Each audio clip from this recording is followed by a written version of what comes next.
Seja bem-vindo a mais uma live ao vivo e diária aqui direto da cidade de São Paulo, super frio. Tudo bem, Thiago? Como é que você tá? Então vamos ao que interessa. O nosso autor ele vai falar hoje o seguinte: rejeita a sede dos livros, para que não morras murmurando, mas com serenidade, certo? Olha que frase impactante. Quem disse isso foi Marco Aurélio, correto? O romano. Rejeita a sede dos livros. Por quê, né? Mas peraí. Você tá falando assim pra mim rejeitar a sede dos livros, mas eu tenho que comprar vários livros para poder ficar mais inteligente, para poder, sei lá, ficar um grande sábio, etc. Vamos tentar analisar essa frase em alguns termos interessantes, né? Então você imagina, Marco Aurélio disse essa frase, né? Naquela, sei lá, num tempo antigo, muito tempo atrás. Você veja bem, quantos livros será que existia naquela época? Né? Ou era pergaminho, provavelmente, né? Pergaminho. Com certeza era mas muito menor do que hoje. Hoje você, sei lá, você vai na Cultura aqui na Avenida Paulista, um shopping gigante, só de livros, não é? Você vai, por exemplo, entra na internet, na Amazon, tem livros infinitos, não é? São coisas que não dá para você ler tudo, correto? Esse chapéu de russo, chanca aí é coisa de comunista. Não, mas tem umas coisas que comunistas são bons, em fazer chapéu e vodka. Mas veja bem, pensa nisso, rejeita a sede dos livros. Muito interessante. Primeiro lugar, que a gente dá para avaliar aqui. Você nunca vai conseguir ler todos os livros do mundo, certo? Principalmente, certo? Se você é uma pessoa que não trabalha exatamente como crítico literário, assim, sei lá, biblioteca ou um avaliador de obras, que tem que ficar lendo o dia inteiro. Não é porque tem um outro ponto extremamente interessante que o autor fala, que é o seguinte, eu vou ler para vocês. Um cálculo revela, contudo, que a capacidade de ler é restrita, exceto para aqueles cuja profissão é serem críticos e que sabem apreciar o conteúdo de uma obra depois de a terem estripado. Descontai da vida humana as ocupações, os aborrecimentos, os acidentes, e pouco tempo fica para a leitura. Então veja bem, você já tem a sua vida aí, eu não sei o que você faz, mas deve ter tudo isso. Deve ter aborrecimentos diários, deve ter problemas, boletos para pagar, crianças para alimentar, marido, sei lá, para aguentar, não sei, chefe enchendo o saco. E às vezes você não está naquela condição mental necessária para uma leitura. E só o que acontece na sua cabeça, como você tem que, como é que se diz? Restaurar a alta cultura, você fica extremamente frustrado por não ter conseguido ler os seus 80 livros por mês. A gente coloca umas metas assim impressionantes. Mas o primeiro ponto que eu quero falar, que os livros, o que é um livro? Em regra, o que importa no livro? As pessoas acham que é importante ter muito livro. Não, livro é uma quantidade de papel com uma capa dura se você for comprar, que tem uns símbolos escrito em tinta. Né? O que importa, que o Marco Aurélio está querendo dizer, o que importa é o conhecimento. E o conhecimento, muitas vezes, ele não é somente adquirido em livros. Não é? Então, assim, para a gente exemplificar a situação, o nosso autor ele vai falar de um exemplo muito interessante, correto? Você imagina uma metáfora que você quer ir para um país, né? Você não conhece país estrangeiro e não consegue ir, mas o seu melhor amigo ele foi. Ele visitou, foi para vários lugares, ele veio e te contou. Né? Então você nunca foi para aquele país, só que você aprendeu bastante com o seu melhor amigo que contou como é que era aquele país, etc. E exatamente isso são com livros. O autor ele vai falar que os livros são como países estrangeiros. Às vezes você não consegue ir, alguém que foi, você pega lá e avisa. Então, muitas vezes, é bom a gente aproveitar o conhecimento que uma outra pessoa tem. Por exemplo, eu sou aluno do Ícaro de Carvalho, lá do Novo Mercado. Né? Já está na aula 132, por aí. Meu amigo, é uma aula assim de copywriting, não é coaching, é mais de marketing, enfim. O Ícaro de Carvalho foi o cara que fez bombar o Brasil Paralelo. Meu amigo, você já imaginou a quantidade de livros que eu deveria ler, por exemplo, de marketing, que é um negócio que eu não entendo muito bem, ou de como mexer no Facebook, como bombar numa rede social, para chegar no nível dele? Ele é que tem livros infinitos. Não, mas ele tá lá, dando essas aulas. Por quê? Em tese, quando eu pago ele uma mensalidade, o que ele está comprando? O que ele está comprando? Ele está comprando meu tempo. Da mesma maneira que você está aqui. Você poderia estar lendo um livro, você poderia estar meditando, não é? Só que aqui você está de graça, eu meditei por você e eu estou oferecendo as informações, não é? Aí você fala assim, quer dizer então que não é necessário ler os livros? O que eu estou querendo dizer é uma outra coisa, certo? Qual que é?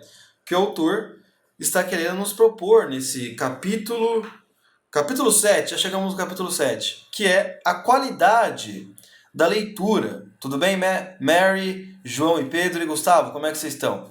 A qualidade da leitura importa muito mais que a quantidade. Senão você vai ficar sempre frustrado por nunca chegar a ter um nível de conhecimento muito alto, correto? Né? Mas voltando aqui, a qualidade da leitura. E a qualidade da leitura, como é que ela funciona?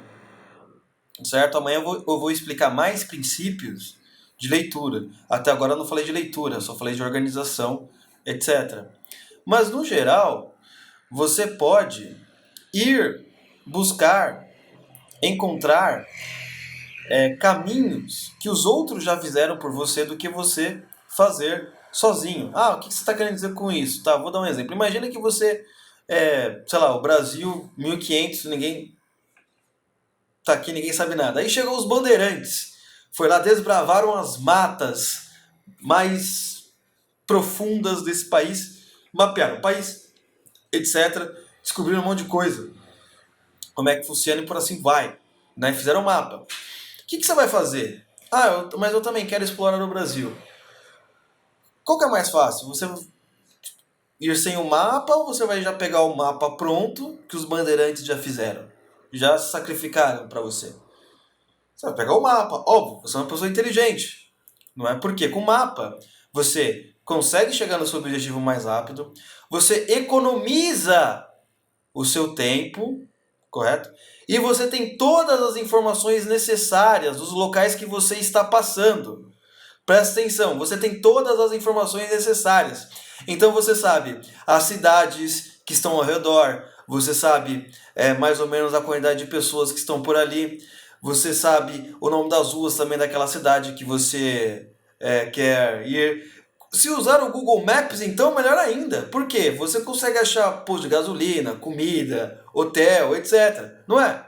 Não é melhor você usar isso do que você chegar lá? Não. Eu vou daqui até, sei lá, o Rio Grande do Sul a pé. Você pode ir e tal, só que você vai demorar 300 horas. Não é? Você pode se perder, você pode passar fome. Não é? Então, o que isso quer dizer com esse exemplo banal que eu quis dizer? Se, por exemplo, eu quero ler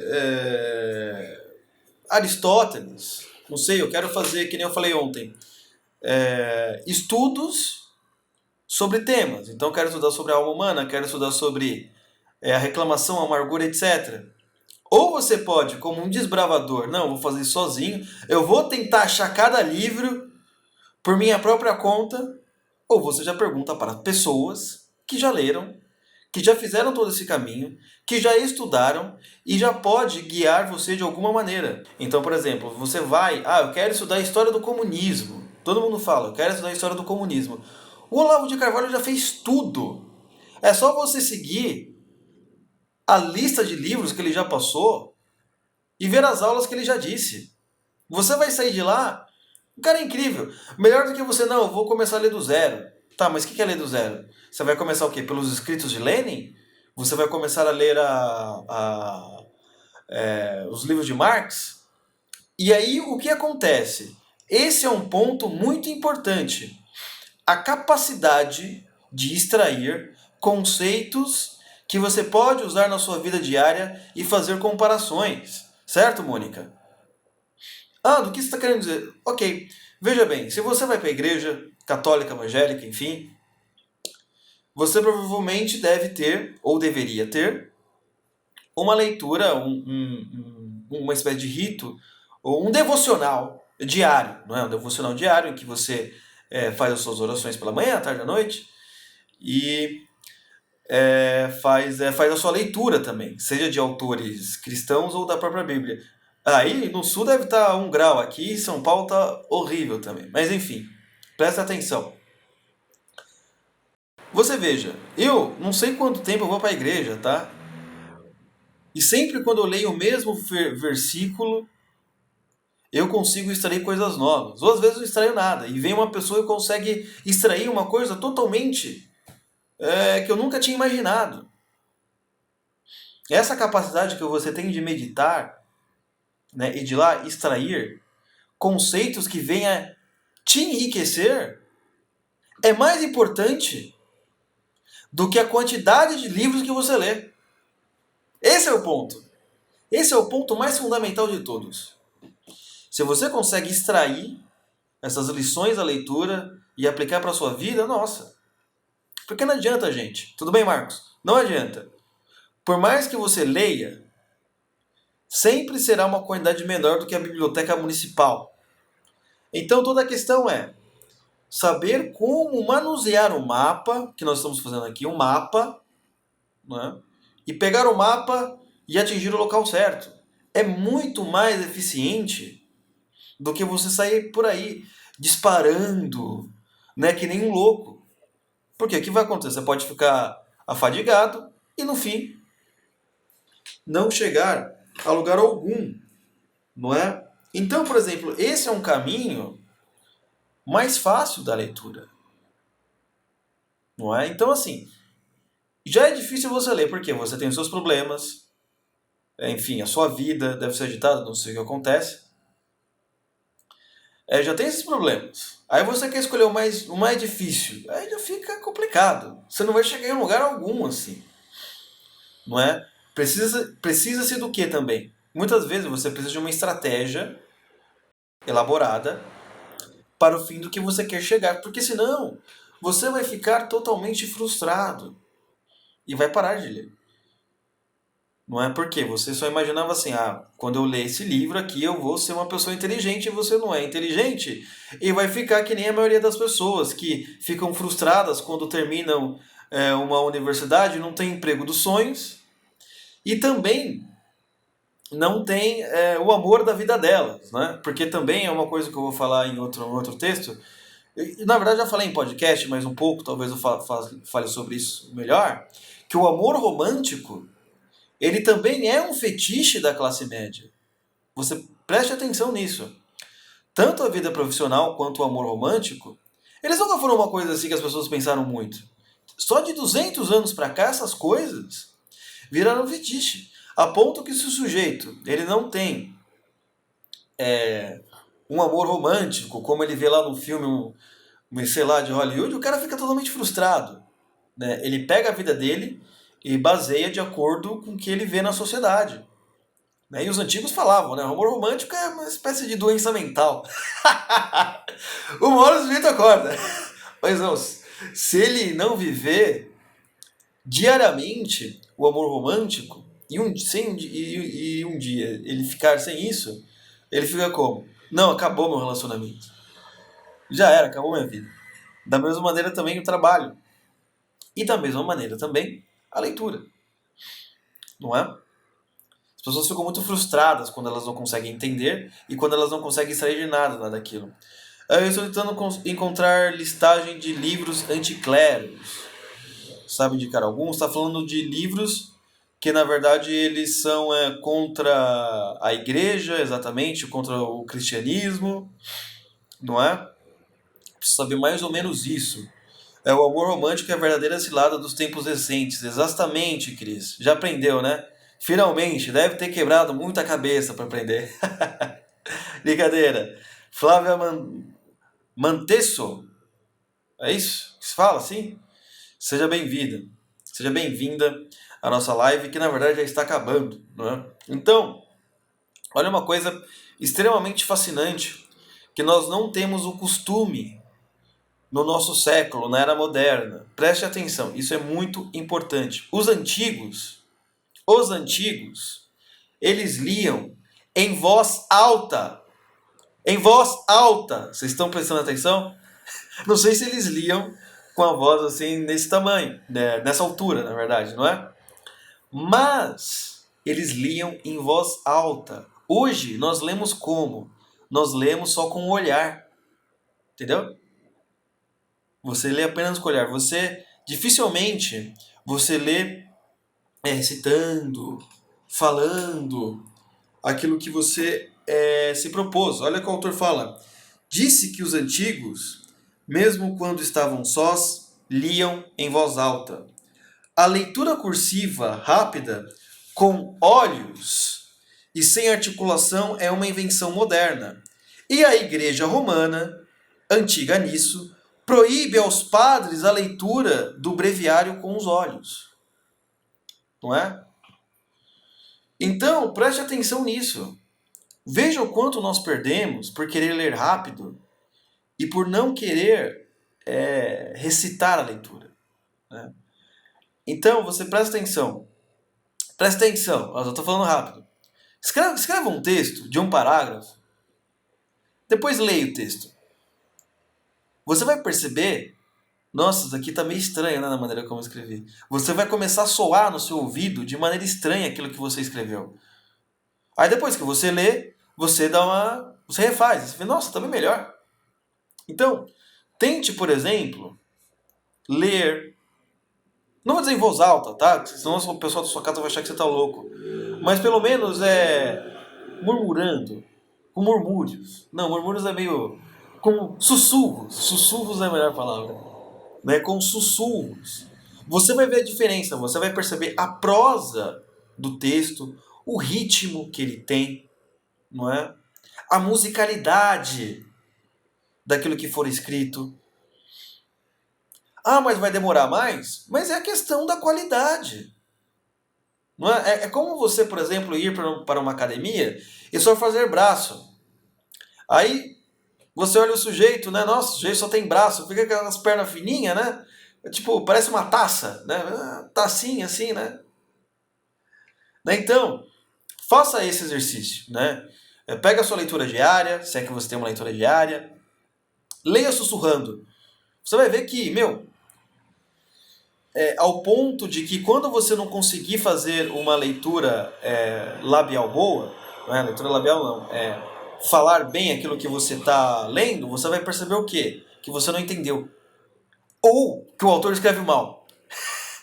Essa é uma das boas coisas de ler falando, porque com voz, porque você percebe os seus próprios erros e você também percebe os erros das outras pessoas. Isso é um instrumento sem sombra de dúvida, certo? Gustavo Amaral. Contra o clero como guia de um culto racional ao Deus judaico-cristão. Eu não tenho uma lista, né? Uma lista não, mas você pode pegar todos os livros dos autores que nós chamamos de quatro cavaleiros do ateísmo. Não é? Daniel Dennett, aquele inglês lá que é biólogo, que eu lembro... É o Dawkins? Sim, Dawkins. O Dawkins. Coloca os quatro cavaleiros do ateísmo no Google. Você pode ver as palestras deles. Eles são assim. São realmente ateus militantes e eles querem derrubar a igreja. Ou, se você quiser uma recomendação melhor, o que você pode fazer? Pegue os livros do William Lane Craig. Presta atenção. William Lane Craig, que, se eu não me engano, ele deve ser um dos maiores apologetas cristãos dos últimos tempos, tá? Para quem não sabe, o que é um apologeta? Apologeta é um sujeito que defende a fé cristã com argumentos racionais baseados na filosofia grega. Correto? Isso que é um apologeta. Tudo bem? Pegue os livros do William Lane Craig, principalmente os livros que ele debate a fé cristã com ateus, e lá você vai ter todas as referências dos livros que ele pegou para rebater. Aí já era, meu amigo. Você leia todos aqueles livros, sem sombra de dúvidas. Você vai ser um dos melhores. O William Lane Craig. E no YouTube também tem as palestras, né? Tem os debates do William Lane Craig contra esses caras. Lá vai ter as referências dos livros. O William Lane Craig, ele é fora de série, certo? Então, voltando ao que interessa, nesse frio de rachar. Então, leitura em voz alta. Importante. Comece a fazer agora. Você vai perceber uma diferença. Né? Até seus textos que você escreve, depois leia em voz alta. Aí você vai ver o quão analfabeto você é. Eu escrevi alguma coisa, depois eu leio em voz alta e falei, meu Deus do céu, o que tinha aqui? Não faz sentido algum. Né? Então, gente, é isso aí. Muito obrigado pela companhia de todos. Não se esqueça de se inscrever, pedir para participar do nosso grupo aí no Instagram, correto? Se estiver assistindo no YouTube, assine aí, liga o sininho. Gostaria de saber quais os clássicos que devemos ler. Olha, isso daí é uma pergunta. É uma pergunta que a resposta é simples. Todos. Eu tenho que discutir. Todos. O que você tem que fazer, na verdade, é ver o que você gosta de ler e, a partir disso, ler os clássicos. Mas assim, eu vou dar um jeito. Como eu falei aí pro menino, que eu não lembro o nome agora, a gente... Vou tentar aí fazer um curso, provavelmente um curso, que vai demorar aí não sei quantos anos, né, pra gente ler os grandes clássicos da literatura ocidental, todo mundo junto. Não é? Porque o que eu percebo é que muitas vezes vocês não sabem como começar. E também é preciso de uma instrução melhor. Não porque vocês são pessoas ignorantes ou que não teriam capacidade para tal. Mas vocês precisam de uma ajudinha, porque tem o trabalho, tem não sei o quê. O famoso tapinha nas costas, né? O tapinha nas costas. Então vamos tentar fazer isso daí, mas não vai ser agora. Agora tem muita coisa para fazer, etc. Terminar todas as coisas que tem, a gente começa. Aí espero ver todos vocês juntos, correto? Então, pessoal, um beijo. Até amanhã!